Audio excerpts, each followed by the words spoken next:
This segment of JTV News is brought to you by Clarence Thomas Limited, Infinite Solutions, and Caribbean Sellers.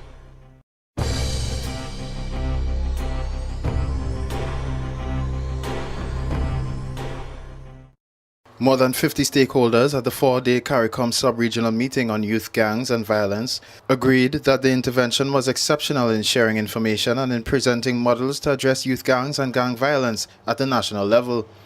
The meeting brought together participants from the 4 member states, Belize, Guyana, St. Kitts and Nevis, and Trinidad and Tobago, to discuss plans to roll out the first phase of the CARICOM Social Development and Crime Prevention Plan.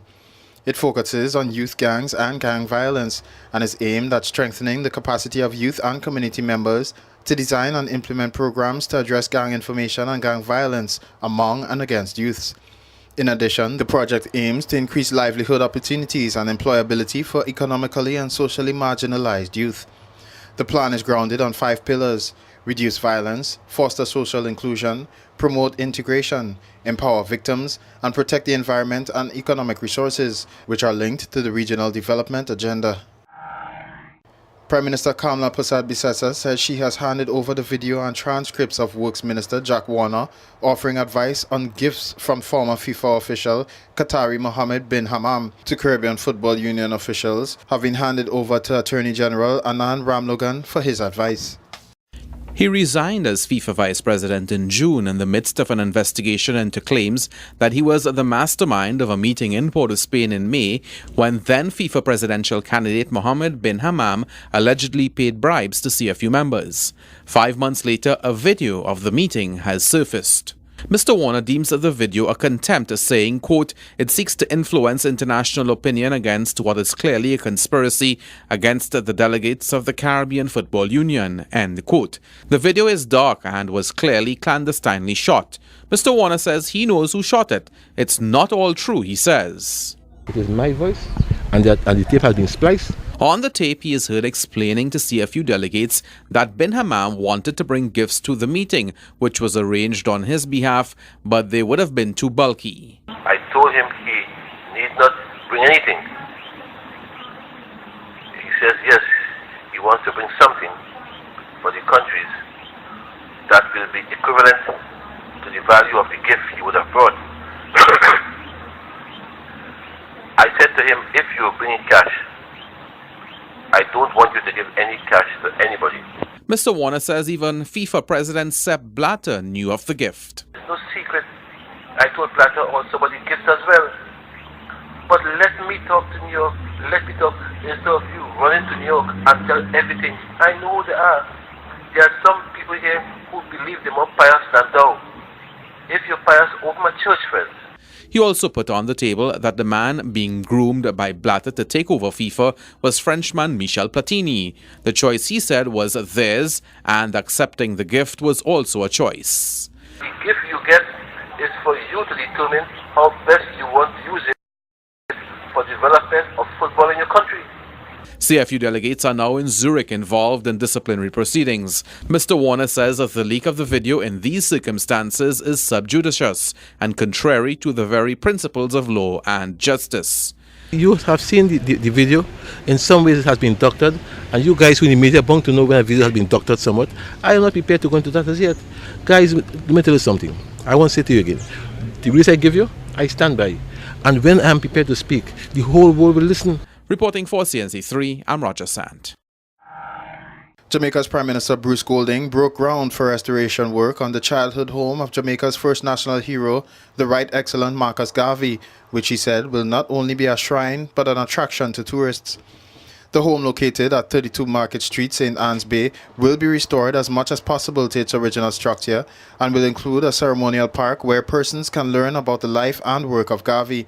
It will be unveiled next year and listed as one of Jamaica's 50 legacy projects.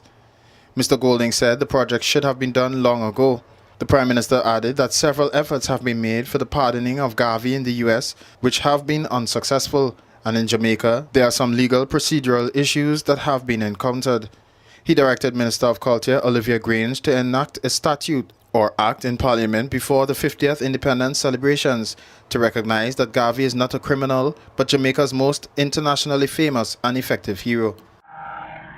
Outgoing Guyana and former CARICOM chairman President Barack Jagdeo says there needs to be a new level of thinking by regional leaders on Caribbean integration. He believes political egos are getting in the way of progress and the interest of the region. Barack Jagdeo has been president of Guyana since 1999. In that time, he has served as CARICOM chairman and attended several regional meetings. His interaction with regional heads has brought him to the conclusion that political egos are still too big for regional integration to become a working reality. Responding to calls by this country's finance minister Winston Dukran for a stronger attempt at integration, President Jagdeo says there must be a new level of thinking on the issue, starting with the politicians. I've sat in meetings and you have such a divergence of views, and sometimes countries being very focused on one or two items. So middle income debt becomes an issue for some countries, and for others it's access to services. President Jagdeo believes a precursor to integration must be regional unity on some key issues, including the environment, the global trading system, and global financing. And often when we go to the fora that matter, we have divergence in views based on not on the interests of the region, sometimes not even on the interests of our own countries, based on those interests, but based on groups that we belong to that are external to the region. I've seen this, I know of it. He believes each Caribbean country must first determine its future prospects and decide which industries they would like to pursue. That, he says, is the first productive step in integration. And I keep asking the World Bank and the others, these consultants who come, into what? Into what? But we can't just ask them. We need to know into what. What are we going to diversify into? One stage it was financial services, and that practically collapsed around the region. Caribbean countries, he says, must get their individual houses in order before attempting regional integration. For CNC3, I'm Ria Rambali. It will soon be known who is the Caribbean's leading destination and which is the Caribbean's leading hotel and the Caribbean's leading airline, following the staging of the VIP World Travel Awards in Montego Bay on October 19th. Hailed as the Oscar of the travel industry, the awards ceremony will be held at the Sandals Royal Caribbean Resort and Private Island in Jamaica. It seeks to reward destinations, hotels, and organizations that have made the largest contribution to the travel and tourism industry over the past year. This year, Jamaica, St. Lucia, Barbados, and the Bahamas are among the countries competing for the coveted title of Caribbean's leading destination. Among the top contenders for the coveted title of Caribbean's leading hotel are Sandals, Emerald Bay, Bahamas, Half Moon, Jamaica, Jumbie Bay, Antigua, Parrot Key, Turks and Caicos, and Sandy Lane, Barbados. The ceremony is set to attract the top decision makers and thought leaders from across the Americas and Caribbean as they compete for the most influential accolades in travel. World Travel Awards was launched in 1993 to acknowledge and recognize excellence in the world's travel and tourism industry. This is Walter Barrett for JTV News.